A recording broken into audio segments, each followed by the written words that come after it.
수험생 여러분 안녕하십니까?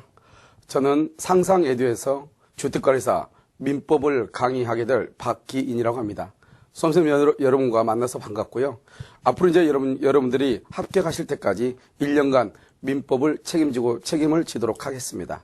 여러분들께서 이제 주택관리사 1차 과목이라고 하는 것은 이제 민법이 있고요. 그 다음에 회계 원리가 있고, 그 다음에 시설 개론이 있는데, 이 중에서 이제 여러분들의 가장 어렵다고 생각도 되지만 가장 또 전략 과목으로 삼고 있는 것이 민법이기 때문에요. 여러분 민법을 여러분들이 쉽게 정복할 수 있도록, 그래서 여러분들이 내년 시험에 자신을 갖고 또 확신을 갖고 합격할 수 있는 그런 강의를 하도록 하겠습니다. 그래서 먼저 여러분요, 오리엔테이션이라고 하기는 좀 그렇지만 잠깐 동안요, 여러분들에게 어떻게 민법을 강의할 것인지 거기에 대해서 말씀을 드리도록 그렇게 하겠습니다. 먼저 이제 민법이라고 하는 것은 어떻게 되냐면, 먼저요, 이렇게 민법 총칙이라고 하는 것이 있고요. 민법 총칙이요. 그 다음에 두 번째로 물권법이 있고, 그 다음에 세 번째로 채권법, 이렇게요. 우리 시험법에는 이렇게 되어 있습니다. 그래서 민법 총칙에서 32문제가 나오고요. 물권법에서 4문제, 그 다음에 채권법에서 4문제 이렇게 나옵니다. 그래서 보통 이제 모두에서 40문제의 문제가 나오는데요. 민법 총칙이라고 하는 것이 절대적으로요, 32문제로 절대적으로 많이 나오죠. 그런데 문제는 뭐냐면, 민법 총칙이라는 것은 물권법하고 채권법의 가장 중요한 부분, 그래서 공통적으로 적용되는 부분을 뽑아가지고 만들어 놓은 게 사실 민법 총칙이기 때문에요. 이 민법 총칙을 정확하게 이해하기 위해서는요, 물권법과 채권법의 이해가 선행돼야 되고요. 그래서 비록 문제는 적게 나오지만 물권과 채권법도 동일한 중점을 두고 강의를 할 예정입니다. 그 다음에 두 번째는요, 여러분들이 이 물권과 채권과 민법 총칙에 관한 것을 강의를 정확하게 듣게 되면 나중에 주택관리사를 합격하시고 난 다음에 공인중개사 공부를 하시는데 아주 도움이 됩니다. 또 우리 상상에듀에서는 또 공인중개사 자격시험을 또 딱 별도로 강의를 또 가지고 있기 때문에 여러분들이 주택관리사를 합격하시고 난 다음에 또 공인중개사 파트에 넘어가서 공부를 하시게 되면, 공인중개사는 1차 과목이 민법하고요. 그 다음에 부동산학 개론에 의해서 두 가지밖에 없거든요. 그런데 이 공인중개사 민법보다 우리 주택관리사 민법의 범위가 훨씬 더 넓기 때문에요.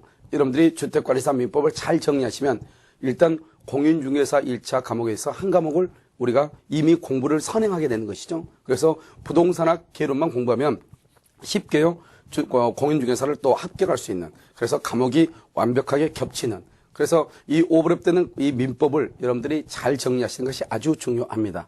그래서 우리가 이제 민법을 공부할 때는 또 이제 어떻게 공부를 해야 되느냐. 우리가 지금 이제 지금 과목이요, 9월이죠. 다른 곳에서는 지금 강의를 하는 곳은 거의 없을 겁니다.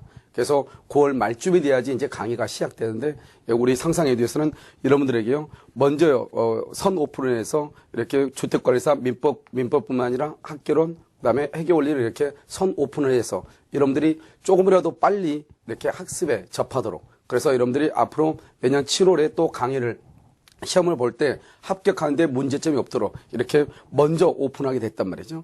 그러면 이렇게 민법을 공부를 할 때는 어떻게 공부해야 되냐? 사실 민법이라는 것은 개념 법학이라고 해가지고요, 어떻게 보면 민법의 용어를 잘 알아야만이 우리가 쉽게 공부를 할 수 있단 말이죠. 그런데 그런 것들은 나중에 이제 공부를 하면서 차츰차츰 우리가 알게 되는 것이고, 그래서 여러분들한테 첫 번째 뭐라냐, 우리가 지금부터 이 기초 강의는 다른 보통 사이트에서는 기초 강의 그러면 기본적인 용어만 공부를 합니다. 그래서 9월달, 10월달에 그냥 허비하게 되는 거죠. 그런 것을 방지하기 위해서요, 9월 강의에서는 이런 보면 강의 노트를 이미 만들어 놨습니다. 그래서 강의 노트를 가지고 여러분들이 공부를 하는데, 강의를 듣는데 또 강의 노트 작성하느라고 너무나 많은 시간을 허비하고요, 동영상 시간, 강의 듣는 시간이 너무나 길어지거든요. 그리고 나중에 또 강의를 들어도 남는 게 하나도 없단 말이죠. 그래서 그런 것들을 방지하기 위해서 먼저 강의 노트를 만들어서 여러분에게 미리서 제공을 합니다. 그래서 이 강의 노트를 가지고 이 강의 노트를 토대로 우리가 이제 공부를 하게 됩니다. 그래서 여러분들은 쉽게요, 편안한 마음으로 강의를 들으시고 또 필요한 것을 강의 노트에 좀 더 여러분들이 적으시면 됩니다. 세 번째로 왜 강의 노트를 만들었냐?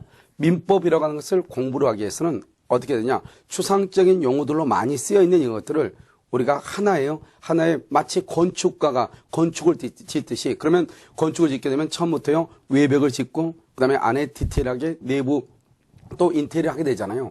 그러한 것처럼 이 민법이라는 것도 하나의 구조를 가지고 있거든요. 그럼 그런